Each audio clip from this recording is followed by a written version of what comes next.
Welcome back to the Growth Over Goals podcast. I'm your host, Jordan Montgomery. Today, I'm with a new friend, somebody I've really come to respect and just truly enjoy learning from. Some of you know Kevin Eastman, some of you don't. Whether you know him or not, I'm going to tell you about Kevin Eastman.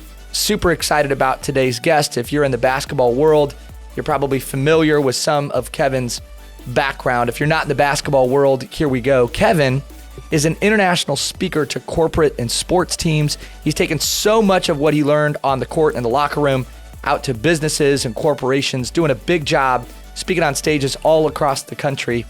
He was also an NBA world champion with the Boston Celtics in 2008, sat alongside Doc Rivers, coaching one of the best teams in NBA history. Some of you remember that team: Kevin Garnett, Ray Allen, Paul Pierce. And then NBA Finals appearance with the Celtics in 2010, coached 2 NBA All-Star games in 2008 and 2010. LA Clippers VP of Basketball Operations, Los Angeles Clippers assistant coach, Boston Celtics assistant coach, 11 years as a college head coach, 11 years as a college assistant coach, 4 years as a college director of athletics. And check this out, has worked with and or coached these NBA All-Stars, including LeBron James, Kobe Bryant, Kevin Durant, Chris Paul, Blake Griffin, Paul Pierce, Kevin Garnett, Anthony Davis, and Ray Allen. Just a few names who are okay at basketball. Consultant to Nike Basketball, working with Nike's elite college and high school players. He founded and directed Coaching You Live. That's where Kevin and I met and connected. I was fortunate enough to speak at the NBA front office event, connected with Kevin.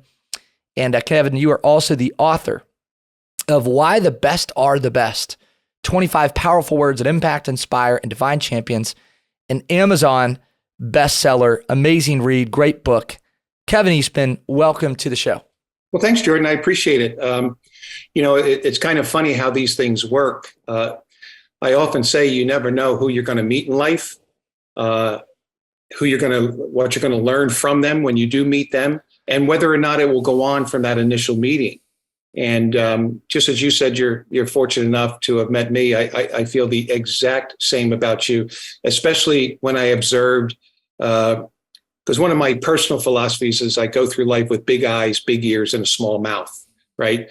So I'm always looking and observing, and I'm always listening. And to watch you kind of work the room at that fantastic dinner that you had with so many unbelievable high achievers, yet incredible people.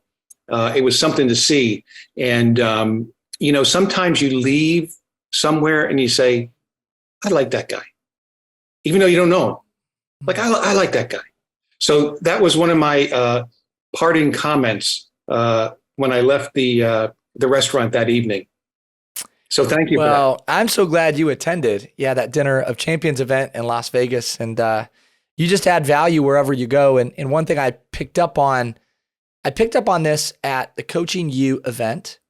I also picked up on this at Alan Stein's event. Alan Stein refers to you as a mentor. So here's what's interesting about you, Kevin. You're at the Coaching You event, and I'm watching you take copious notes.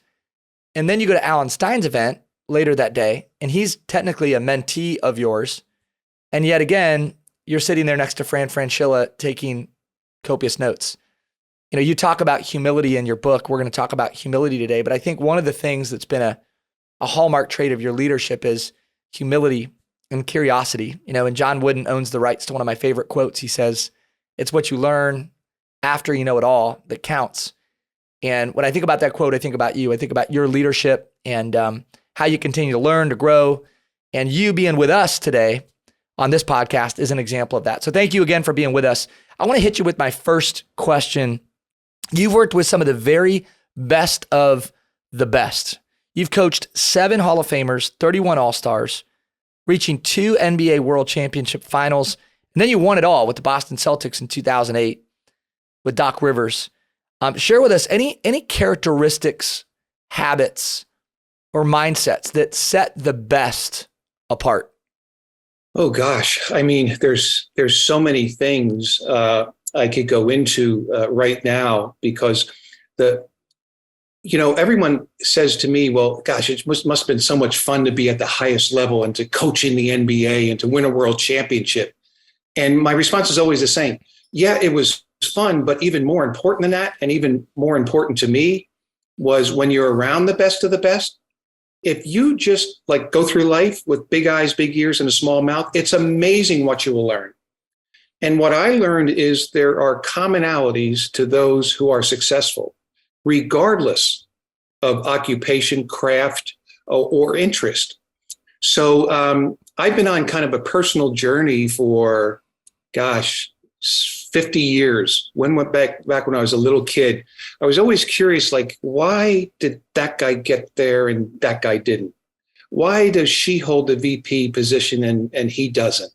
Right? Why is that person getting more out of what God has given them than that person who has even more in his tank or her tank? So hence, that's why I ended up writing the book, because I've had a lifelong curiosity of why.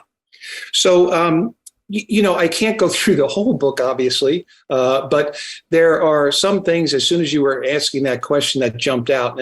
And I have this thing I call Master the Threes. They are 3 sets of 3 bullet points. And we don't have time to go over all of them, but I'll give you one as an example. I believe what I found from being around the best of the best, and these are even my friends who are corporate CEOs, corporate VPs, maybe corporate directors of something. It's not craft specific or industry specific. And what I found is they have this ability to master what I call the 3 sets.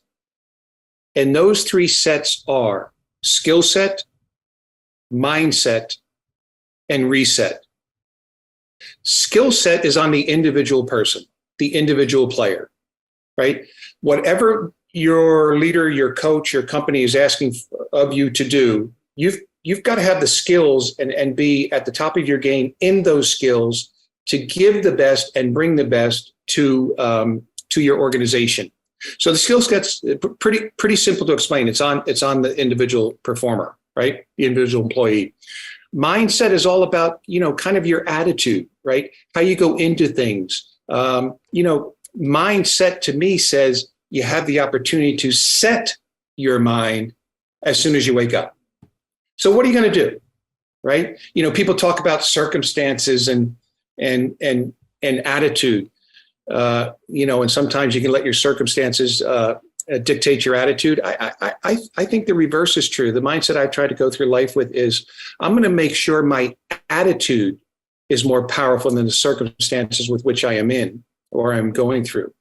And I am not going to let the circumstances dictate my attitude. So that's an example of my mindset. I'll get in another one a little bit later. I set my mind each and every morning with 5 reminders, what I call my success foundation. And I think about these things each and every day. So if I forget, you can remind me to go back to those. Because as you see, my mind's starting to move now. When my eyes move all around, my mind's moving, and there's so much, my mouth can't work as fast as my mind is moving. So, well, this is we're already into note-taking time here. So this is great. No. And the last one is reset. And to me, that's all about mistakes and failures, right? Because we're all going to have them. And one little philosophy we had, in pro sports, especially in basketball, the action happens so fast that you can't stay in the last play, right? There's a concept called next play, as you know, from being around sports. But reset is, from a mistake standpoint, this is what we said. Look, with mistakes, just make new ones. That's all. Just make new ones. If you make the same ones over and over again, we have to cut you, trade you, get rid of you, right? Do something, right? But if you lead the NBA in brand new mistakes, we got to do the same thing too. But we had that conversation. Another term or mantra we had is start before you start. Well, even before we started the season, we had this conversation with our guys. Look, you're going to make mistakes, make new ones. But if you make too many of those, we can't play you, right? If you lead the league in the same mistake over and over, we can't play you. You agree with that, right? And of course, they're all going to agree with that. And then failure is the big one, because this stops us from even trying. And that's a shame. Because I have a personal philosophy, which is one of my success foundation pieces that I say to myself each and every day. And it goes like this. There's more inside each of us. There is. There's more inside you. There's more inside me. There's more inside every person who's listening to this call, regardless of what they have accomplished in their career. So it begs the ultimate question, are we willing and will we commit to pulling that out, right? And this is where we have to get over this concept of failure. And what I believe is we got to look at it in a couple of ways. Does it start you or stop you? And people say, oh, wow, it never stops me. Yes, it does. It stopped everyone who's on this podcast today. It can stop you for 5 minutes. It can stop you for 1 hour, right? It can stop you for 3 games, which I've seen happen to really good players in the NBA, right? Because contrary to popular belief, professional athletes are human too. They just happen to make an oversized a salary compared to all of us, right? But the good ones, it starts them back up again, right? Are you going to treat it? The second thing, are you going to treat it as devastation or education? And to us, with the Clippers and the Celtics, we took it to the nth degree. We identified, we showed, and we talked about what was that mistake. And we didn't get into the who. Who was last? We got into the what happened, maybe why it happened. And if in fact we needed to bring the who into it, we brought that into it. But we learned early on, if you start attacking because of a failure or mistake, early on, you'll never learning will never take place. And the last one, when I was down at Alabama, I speak in the corporate world and I speak in the sports world. And I had a chance to sit down with Nick Saban. And we were talking about a lot of different things. And one of the things I wanted to ask him about was, Coach, how do you guys deal with failure? And he said, well, that's interesting because a lot of people think we don't fail here around here in Alabama, or people don't think I've failed in my career. But he said, that's untrue. I've had failures too. And I said, well, what do you say to your team? How do you deal with it? And he said, the way we talk about it is this: never waste a failure. Never waste a failure. Losers waste failures, right? So we want to make sure that we educate ourselves, not live in the world of devastation. We live in a world of education. We want to make sure it starts us back up again, not stops us, right? So that's a little bit about skill set, mindset, and reset, that all of the best, I believe, have mastered those 3 things. We are in the middle of a leadership masterclass. This is so good. And Kevin, one of the things that I believe you're known for, one of the things that you do well is you tell great stories. You teach through principles, but I think you also teach through stories. I was listening to one of your podcasts the other day, and you were talking about truth, that you need to tell it, take it, live it. And you have this amazing story of coaching and working out with LeBron James. You're leading LeBron through a workout at Nike.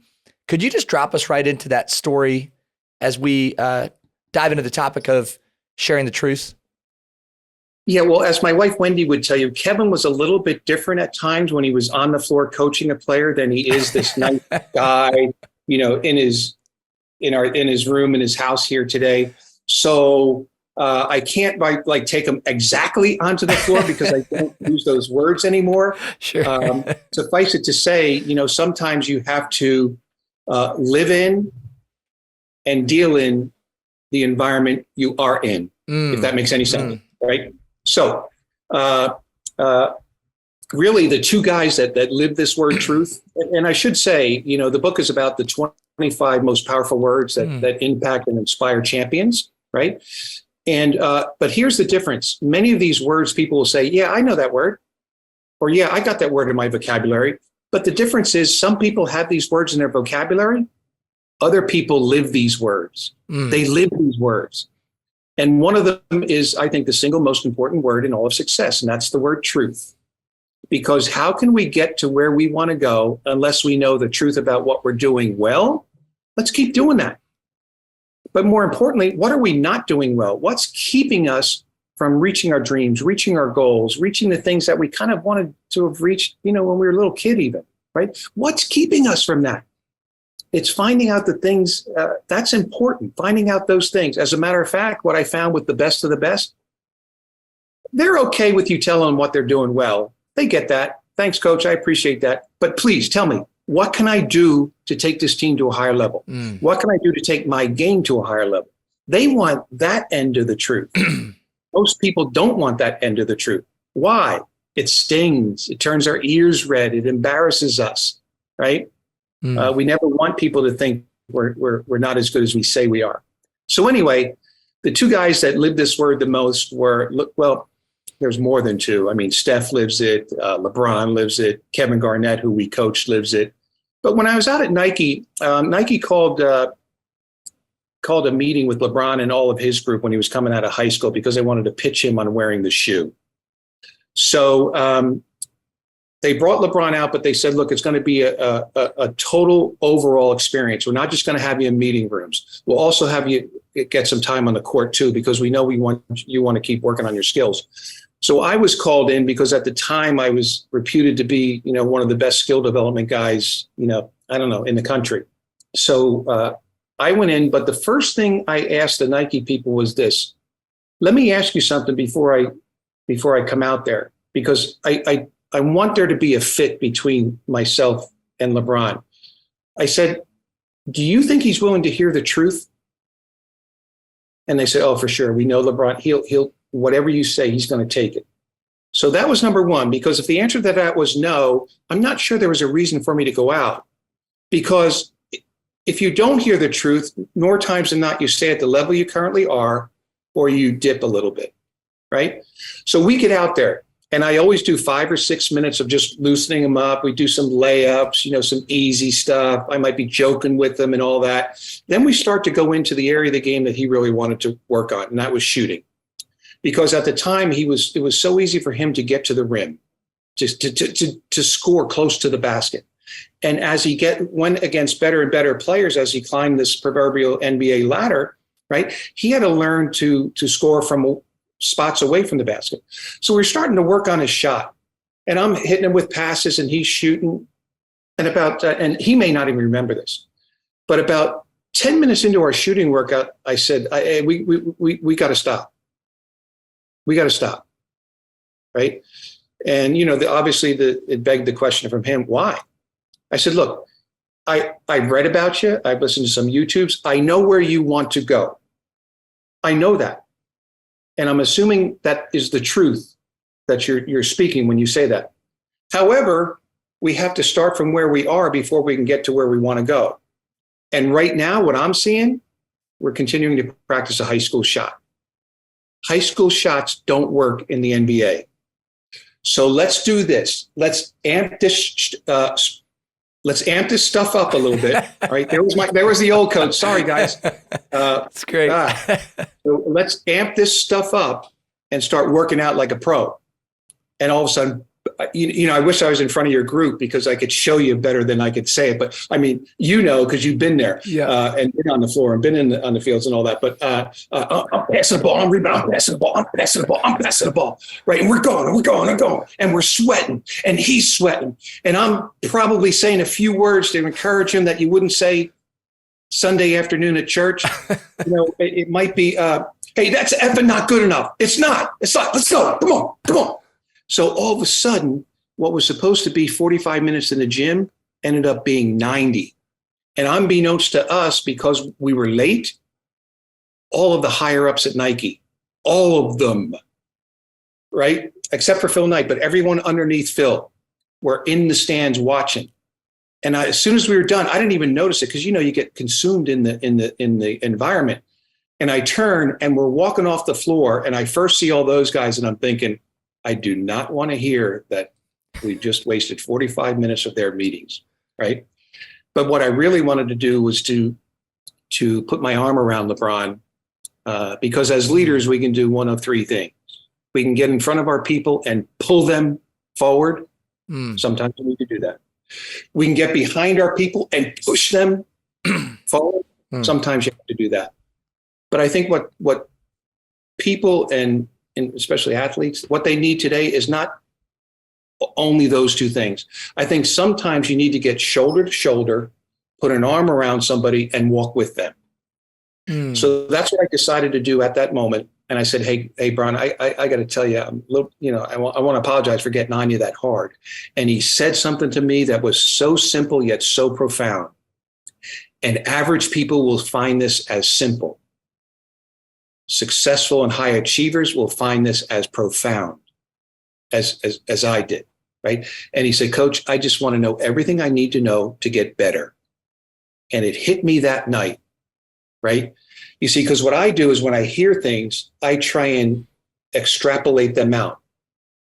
And that thing stuck with me, even though it was a simple statement. And you know what he was really teaching me? In order to become the best, there's a formula. It's better plus better plus better plus better plus better. And however many betters you need to get to where you want to go, that's how you must go about your day, your hour, your minute, your week, your seconds, right? Your month, your quarter, if you're in the corporate world. And he taught me that it's important that you just try and get better each day, right? Now, athletes can measure that. They can, because they might make 8 out of 10 shots on Monday, and then 3 Mondays from now, all of a sudden they're 9 out of 10. They can measure better. Sometimes common folk like us, meaning those of us who are in, say, the non-athletic world, like I know all the books say you got to get 1% better. Boy, this is a long answer to a short question. This is great. This is so good. Keep going. I know the books say you got to get 1% better, but I don't know how to do that. I don't know how to measure that. I went to Apple the other day, tried to see if they had an app to figure out, could I put something in my arm? Could I do this? Could I put it in my head? Could I put this band around? I can't measure 1%. So I've changed my philosophy. With athletes, sure, we do want to get a little bit better. So now what I try and do is not so much worry about 1% better. I worry a lot about feeding my mind every day. Feeding my mind every day. Because if I feed my mind properly, I'm going to get better. Is it 1%? I don't know. It might be 9%. But I know if I feed my mind with what I read, the discussions I have, the YouTubes I watch, the personal think time that I put into each and every day, I know I'll get better. So now we transition, and I'll get off of this word truth. And you said it right. Like I believe, gosh, no one will ever have to hire me anymore because here's my talk, right? But anyway, so I believe this. If you use truth properly in your organization, it can be a competitive advantage. It can be a competitive advantage. Why? Because your people will always know what they need to be working on to get to that proverbial next level, which is one of the things you talk about and what you're trying to promote in all of these podcasts, is taking people to the next level, right? Well, believe it or not, next level demands next level. I think people don't understand that part of it. Next level demands next level. Next level discipline, next level concentration, next level preparation, and you keep going on and on and on. So I need to, at this point, tell people that I'm from New Jersey. So that's why when I get excited, I talk fast. So I will try and slow down in my Virginia talk right now, but I doubt it will happen. So Kevin Garnett. Well, no, how do you make it a competitive advantage? And I'm going to ask everyone in a serious mode, because we're smiling a little bit on this too, but I want to be serious here. Cross-check yourself in your organization, especially those of you who are leaders, right? Which my guess is many people are on this call. In order to have truth work for you, 3 things you need. And Jordan, you mentioned it earlier. You got to be able to live it. You got to be able to tell it, and you got to be able to take it. What does live it mean? Simply put, do your actions match your words? Because as I say, when I talk to leadership groups, your title will make most people show you some respect, because most people are brought up in a good way. So they'll respect the title, but that doesn't mean they'll follow you. You know what's going to tell them whether they will follow you or not? Their eyes and ears. Their eyes and ears will tell them whether they're going to follow you, because those you lead are constantly trying to get that match between what you say and what we see you do. So good. So do your actions match your words? You got to be able to live it. You got to be able to tell it. I don't have time to get into all of this very deep, but simply put, we are all different. So as a leader, you got to figure out, how does my message stick? No, take that back. That's wrong. How does my message first penetrate? And then if we're really good, how does it stick? Well, to me, that's all about relationships. It's all about relationships, because there's a kind of an unwritten rule in the NBA. The harder messages you want to sell, maybe with one of those words we were talking about, maybe use that in there. The harder the message, I should say it this way, the stronger the relationship, the harder the messages you can send. So they'll know the intent and the origin of the message. The intent is, I want to help you. The origin is the heart. The heart. You see, because in leadership, it's a battle for two things, I believe. Mind space, MIND. How do we get a piece of our people's minds when they're at work? Oh my gosh. Today, when they're not at work, because the new workplace is not the actual workplace anymore, right? So how do we get a piece of their mind? And I believe all the great coaches, if you really study the great coaches, and again, there's no absolutes here. No matter what we've heard, what we've been taught, it doesn't work 100% of the time, because so everyone can come up with an example. Well, what about this guy? The overwhelming majority of guys know that it's a battle for mind space. And how do you get to the mind? Through the heart. Through the heart. Through the heart. When I listened to you on stage there in Las Vegas, I think, I can't remember the hotel, but anyway, where I was most impressed is I heard your message, but I felt your heart. That sticks. You talk about Velcro? Holy heck, you talk about Velcro. When you can get your heart involved in the things that you do, that sticks. Who do we tell? Who do we tell most of our stuff that we don't tell anyone else? Those who have a piece of our heart. So how do you get the heart? There's only one way to develop the relationship, right? So enough on that one, because I don't want to burden people with too much here. Oh, this is so good. Here's part of what makes you an effective communicator. Stop me. Ask me something else, because I got to get a sip of water. This is great. And I want somebody to hear this. If you're thinking about communicating more publicly, or maybe you're just an emerging leader who wants to be more effective with your message, you're always better to say a lot about a little than a little about a lot. And so this podcast episode is going to be the truth episode. Like, I would rather spend time on truth and go deep than try to talk about action and humility and some of the other words in a book. Kevin, this book on truth, I would challenge you to write a book just on truth. Like, your ability to talk about truth, the live it, tell it, take it message is so powerful. And I think it's the one that the corporate world needs maybe more than any other message right now. I'm reminded of what, Nick Saban said. You were referencing Nick Saban earlier, and Nick said, average players want to be left alone. Good players want to be coached. Great players want the truth. And you've been around so many great players, and you've been able to live it, tell it, take it. Such a powerful message. And the other thing I give to our leaders comes from the famous philosopher, Joe Rogan. I'll say that with a wink. But Joe said, honest conflict holds more social value than dishonest harmony.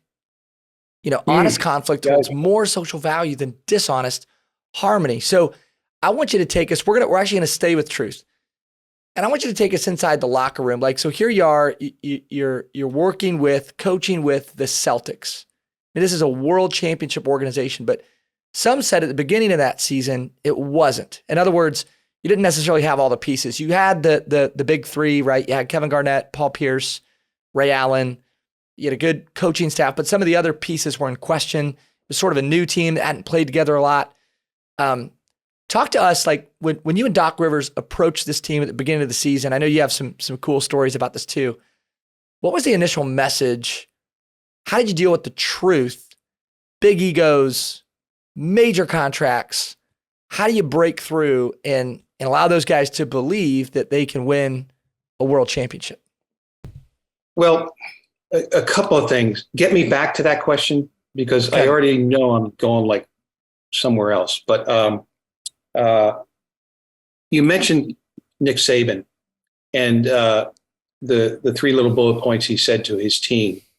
He actually got that from us, because Doc said that first. But that's not my point. I love it. No, here's my point. When I was down with Coach and we were sitting there and we were just talking in his office, and he said, Kevin, and this is interesting. You've probably, all authors have found this, I'm sure. You never know who reads your book, ever. I didn't know Dabo Sweeney used the book every Friday night in his team meeting before Saturday's game, the year my book came out. Didn't know that.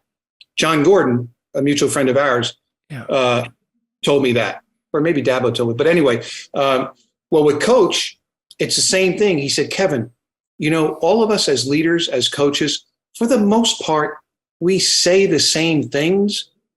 But he said, what I have to do is I have to make these messages come more alive, make them fresher, and let them hear the same concept, but in a different set of words, right? And that's what Nick was doing when he put it into his own words when he said those three things to his team.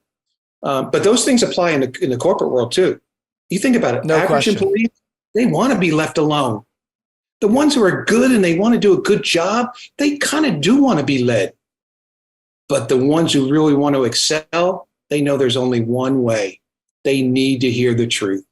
Yeah. And like for Kevin Garnett, so we trade.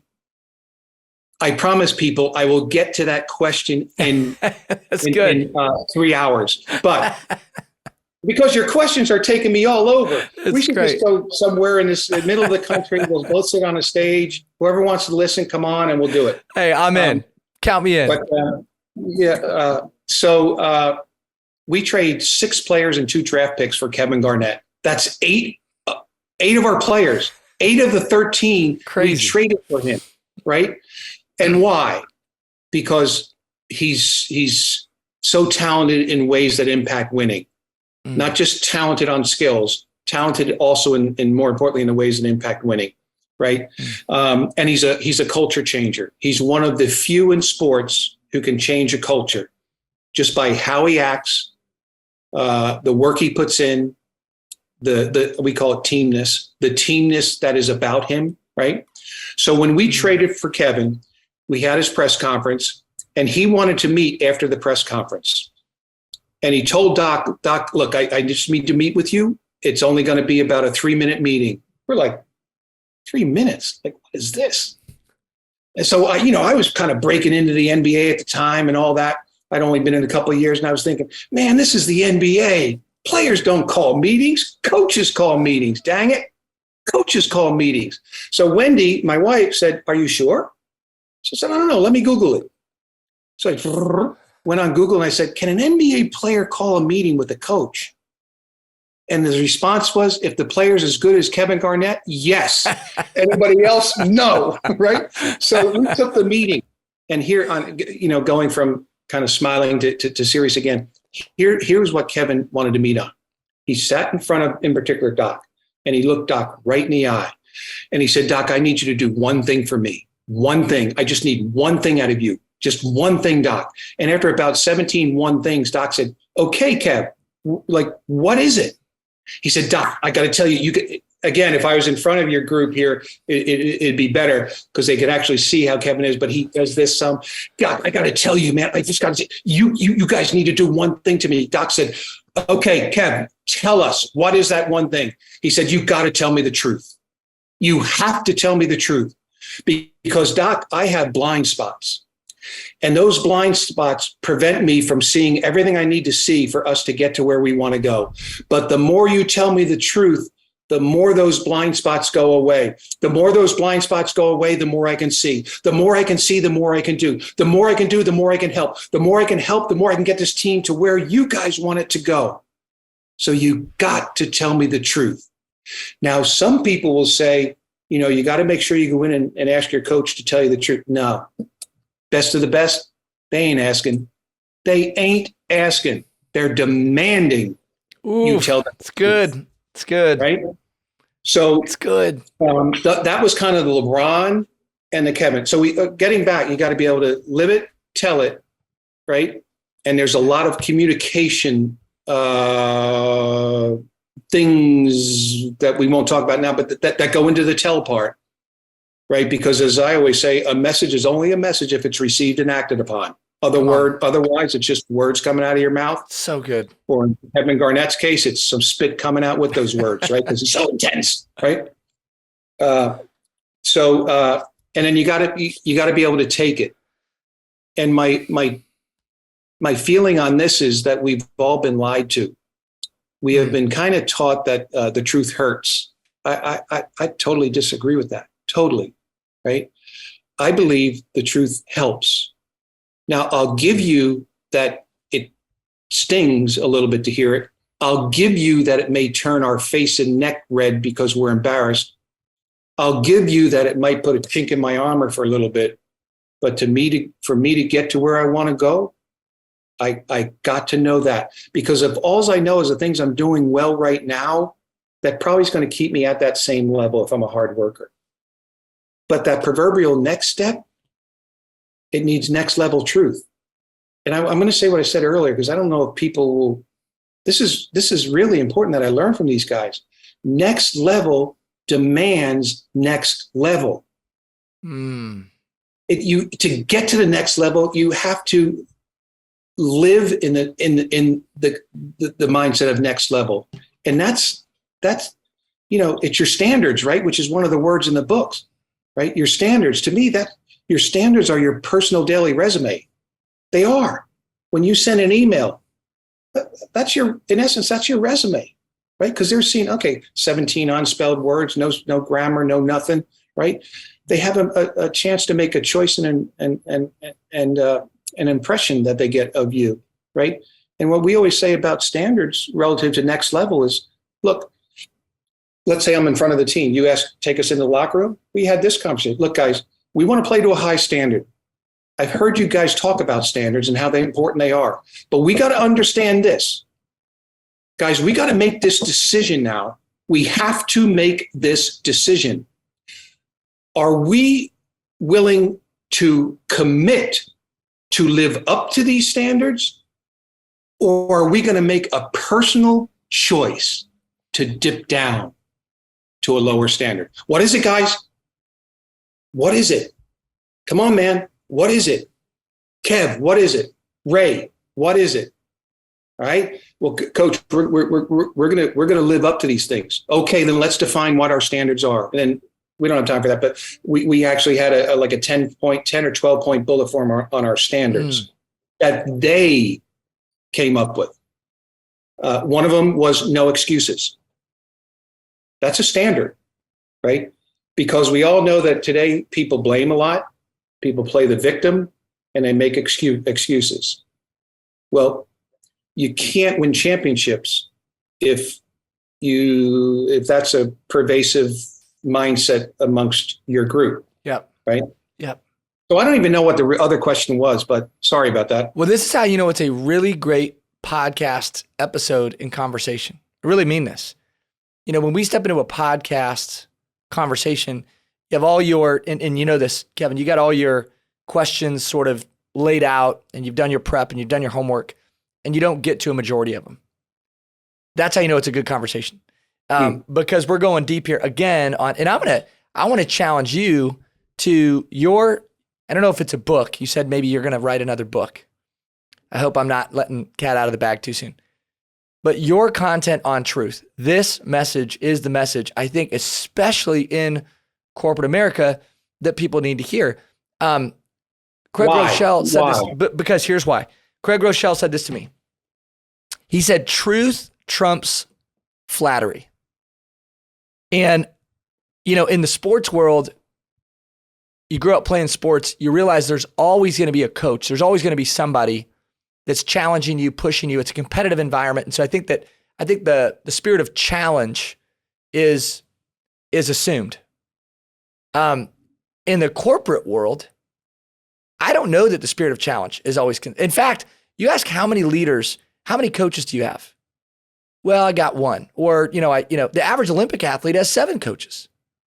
And so if there's this idea that truth trumps flattery, well, the more influence you have, the higher up you go on the corporate ladder, the fewer people you have around you willing to give you the truth. And that's why I'm so fascinated with your message, because you're working with these very, very influential figures, but you've managed to deal in and to live in and to talk about and to tell truth. And that, to me, that sets you apart, sets your leadership apart. This message is so important. We don't have enough time. We could talk another 2 hours. I wish I could go with you on this tour and have deeper conversations specifically about this topic. But I know we're coming to the end of our time together. And if there's more you want to say on the topic of truth, I want to hear it. I'm ready for it. But I also want to hear what's next for Kevin Eastman. Because I heard you talk about a book. You're speaking on stages all across the country. There's some people listening to this. There's some leaders and some executives who are going, gosh, we got to bring Kevin into our organization. And we didn't even get to action and humility and intentionality and all the other things that you talk about. But tell us what's next for Kevin. What are you working on? What are you thinking about? Yeah, well, the thing that is a constant in my life right now is from a career and professional standpoint is the speaking that I do, both to corporate America and to the sports world as well. And it's been a neat journey because I still get my sports fix, but I also get to transfer lessons that I've learned when I'm at the particular company or particular team. Because what I have found without question is success travels. Yeah, you can take success in a home game. You can take success on the road with you. It travels, right? And more importantly, the commonalities, they have stood the test of time. Now, we may say them differently right now, which I've said a couple of things maybe differently, but the concepts are kind of the same, right?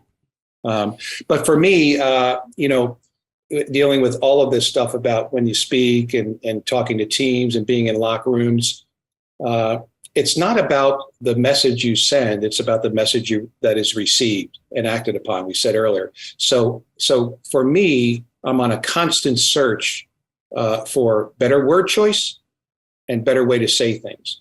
For instance, I had told you before we went on air, I'm condensing my last month's worth of reading because that's what I do usually, the middle part of the next month. And I'm just looking at my sheet of paper here. Here's a reminder for me. People react to what they hear. They follow what they see and feel. They react to what they hear. Oh yeah, I heard that. But they follow what they see and what they feel, right? Another note I wrote was, you got to own up to move up. You got to own up to move up. That's all about accountability, personal accountability. I think of Danny Hurley. He was the coach at Connecticut this year, and they won the NCAA championship. Well, that's great, but people don't remember in the 2022 season, they got upset early in the NCAA tournament when New Mexico State beat them. So Danny didn't blame players for not making shots. He didn't blame the rebounders for not rebounding. He didn't blame their defense. He looked inside first. And then he got the 3 best remaining players that were going to come back the next year. And he said, guys, this is my fault. I didn't put the team together properly. I guarantee you, I am going to get you better shooters to surround yourselves. And we will have a chance to compete for an NCAA title. Well, 12 months later, better shooters on the floor around some of their non-shooters, right? They win the 2023 title. Had Danny not owned up, they wouldn't have moved up. Had he not owned up, they would not have moved up from being upset to winning an NCAA title. Because accountability, and I've been saying this to coaches, gosh, when I started doing my real first public speaking was in coaching clinics way back 30, 35 years ago. And I used to always say, look, accountability, we always talk about it with our teams, but we also have to make sure that there's a personal accountability. We all get that, right? And the term I think I'm hearing more and more, and when I used way back then, is we have to change the mindset around accountability. And you've heard this before, because I think you've heard speakers say this, but I've believed it for 35 years. Accountability is not something you do to someone. It's something you do for someone. Because by holding them accountable, they will receive some truth. And we already established early in this podcast that the truth is, in my mind, the number one ingredient to become your best self, right? So anyway, having said that, what am I doing now? Well, at the immediate future, I got the University of Minnesota football coming up here in a week, followed by a really neat thing I do 2 or 3 times a year up in Gettysburg, Pennsylvania. I can't go real deep into it because they said I can't go real deep into it, but it's leadership training. It's one of the conferences, seminars, whatever you want to call it, for special forces operators, right? And just like many people, they're always curious about, like, okay, you got the highest performers, and you either win a championship or it's not a good season, right? How do you? They want to know, like, what is the mindset of those types of guys? Like kind of what we're talking about today, except we go a little bit deeper, right? How do they think? How did they become who they become, right? How can we as leaders continue to challenge them, even though they're at such a high level, right? And we know in your sport that winning and losing is important. And as we know in the military, it's not winning and losing, it's living or dying, right? So it's taken to an ultimate level there. So, and then the other thing is I'm contemplating, like we've talked about, writing a second book. There's probably 3 areas that I'm contemplating right now. And thanks for screwing up my thought process there, because now you put a 4th into that. So I knew I shouldn't have gotten on this podcast to begin with, but I did, and it's history now. But by the way, for those who haven't, that word truth, we spent a lot of time on, as you know, and you've probably said it on other podcasts. John Gordon has written a great book, and the name of it is Truth, right? Yeah. The one truth. The one truth. And you'll get an opportunity to dive in it from John's perspective, and from a totally different direction. Yeah, than that's right. Which we were talking about today. So, so that's kind of what we're doing. We're not as Alan or maybe even Brendan has told you, I'm probably, like, if someone wanted me to speak on how do you get, well, back in the day, I was doing about 75 talks a year. I've kind of dialed back, doing about 40 now. But how do you get to that from never doing it? Don't ask Kevin and Wendy. We don't market. We don't knock on wood. Like Wendy, I'll tell you this story. You don't even need it. You can edit it off the podcast. But we're sitting down when I got out of coaching, and we decided that, because I knew I wanted to get into speaking, right? Because I after we won the championship, a couple of companies up in Boston asked me to come in and kind of tell them what I thought we did to win a championship. So that was fun. And then the emails you get after those, and you're thinking, wow, maybe you can impact some people not in the world of sports. So I was listening to a show that Oprah Winfrey, it was her last show actually. And without your people thinking I'm a Oprah stalker, she was on that rotating round stage, and she was in that, I think, peach colored dress, and she was coming around, and she said something. I call it when wisdom walks into your life. There's certain things people say, and it walks into your life, and boom. Like on stage, you were talking about in Las Vegas, how it was so important for you to first dig deep inside before you can help people on the outside. And you said it in also in a religious context, right? That I think God wanted you first to look in there, and then He'll help you Yeah. right? So, and there's another one. You never know what people remember when you speak, right? So, Oprah, so what she true. said on her last show was, take action on the things that whisper to you. Take action on the things that whisper to you. Well, I think that was my over the hump moment. I think people call it That's aha. good. I don't aha. I got to get over this hump, right? So I started to think, you know, 7 years prior, I would wake up every day. Okay, how can we defend Kobe? Oh my God, we got to play Steph tomorrow. How can we double team him coming off a pick and roll? Well, the last year or two before I heard Oprah's statement, my first thoughts of the day were, gosh, that thing that person said on 60 Minutes last night, I got to massage that and figure out, what does it mean to me? And I might be able to use that in a talk. So you see, it was whispering to me. Like, it didn't, I don't want to blow people's ears out, but it, like, speaking and retiring from the NBA or stepping away from the NBA, it didn't like say, Kevin, you got to get into speaking. It was like, Yeah. speak, right? And then all of a sudden it went from in my mind to front of mind. Yeah. Right. And then from that point forward, I said, I'm going to give this a shot. Wendy was all good. We had a certain way we wanted to do it, in terms of being first class and you know, not hagglers with fees and all that sort of stuff. So luckily it's worked. So those are the kind of the things that I'm involved in right now. Well, listen, I think this conversation we shared today, and again, if you're listening, there's just so much to Kevin Eastman and what you talk about. Go pick up the book. I just encourage you. We'll add the link in the show notes. So why the best of the best? 25 words. I mean, there's so much. We got to one of them today. We got to one. And here's what I believe, Kevin, as we sign off. I believe that we live in, you asked that question of why, and I didn't love how I answered that question. When I said truth is the message that the corporate world needs. Here's why. We live in a really sensitive world where people are, I think, even at times afraid to speak the truth. And we need to deal in truth in tactful and professional and thoughtful ways, but that's what you've mastered. You know, the live it, tell it, take it message is a message that I believe the corporate world needs.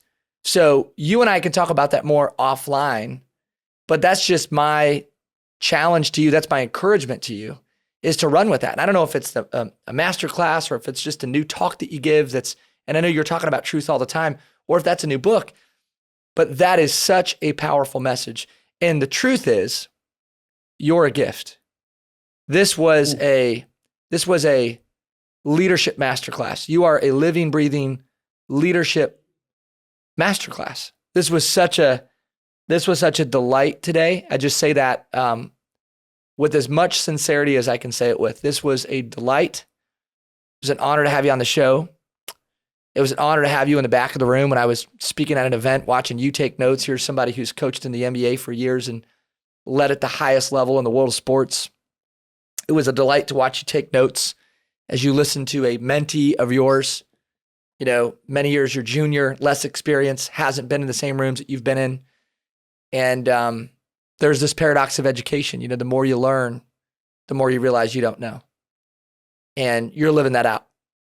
And that's a blessing. And I've enjoyed this conversation. I've enjoyed the opportunity to become your friend.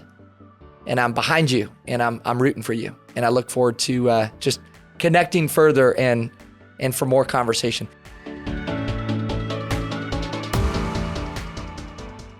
This has been another episode of the Growth Over Goals podcast. I'm your host, Jordan Montgomery. Thank you for listening. Thanks for being here. If you found any value in this episode, I would love it if you would rate, review, subscribe to this podcast in an effort that we might move our mission of impact forward.